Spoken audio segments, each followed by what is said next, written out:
Palagi ko siyang iniisip at sobrang sakit. Sinisisi ko yung sarili ko na sana kung hindi ako nagpa-apekto sa mga sinasabi nila, na nayayakap na sana namin siya at nahahalikan. Ang dami kong sana.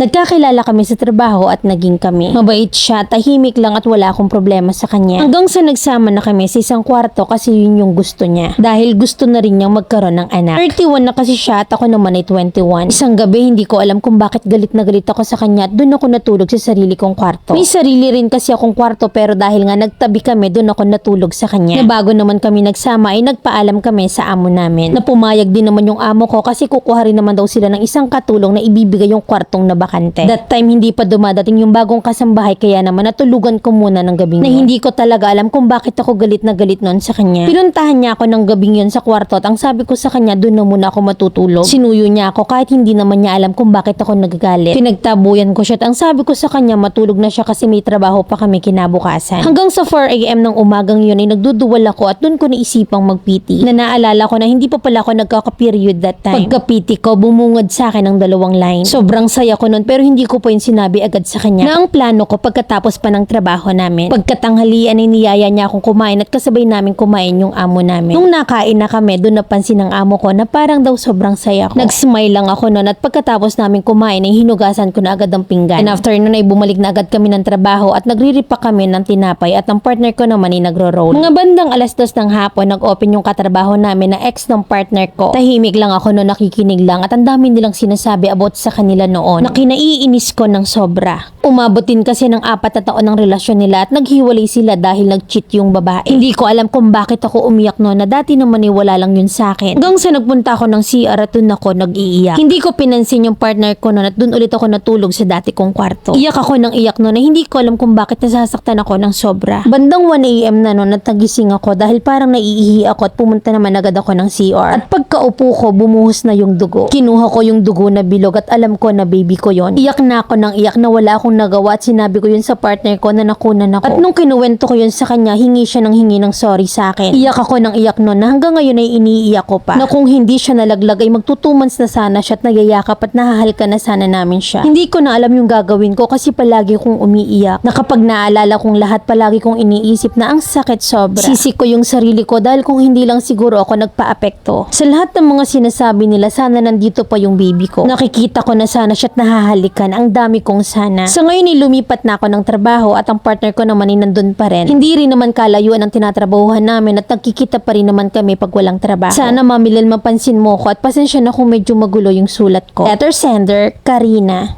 Huwag mong dagdagan yung pasakit mo, Mima. Huwag mong isisi sa'yo. Bata ka pa, alam ko na bibigyan ka pa ni Lord, promise. Alam ko na iba yung umalis sa darating at nakita mo man yun or hindi, iba pa rin yung sakit pag anak. And hoping soonest paunti-unti ma-overcome mo. Alam ko luma na to, but everything happens for a reason. Tulungan mo rin yung sarili mo, libangin mo yung sarili mo. Na if ever dumating ulit, magdobling ingat ka na. Be careful next time. Tayo kasing mga babae, iba-iba sa pagdadala. May mga babae na while buntis mas malakas, mas tumatapa. Na yung iba kabaligtaran na konting bagay iniiyak, mas matampuhin, mas mahina. Na yung mood swing kasi ng isang buntis nagbabago-bago in one snap. Mahirap i-control yung emotion kaya importanteng nasasabi mo na ilalabas mo. Iwasang magkimkim ng sama ng loob kasi kayo ng anak mo yung maghahati doon. Na kung anong nararamdaman mo, daman-dama rin yun ng anak mo kasi nga iisa kayo. Hindi naman kasi tayo nagdadalang tae, nagdadalang tao ka. Nakaramihan sa mga hindi nakakagets ay sasabihin nag-iinarte lang. Pero kasi may hormonal imbalance tayong mga babae. Dobleng topak before and after period. 9 na buwang tinutoyo kapag buntis. Then after mga anak, postpartum namang tinatawag. Pero sa tunay, yun ngang hindi buntis, malma pa dyan, diba? Taas ang kamay. Yung buntis pa kaya, yung nanganak pa kaya. Ika nga, mahiwaga ang katawan nating mga babae. Kaya wag nyong sinasabing tinutoyo lang kami.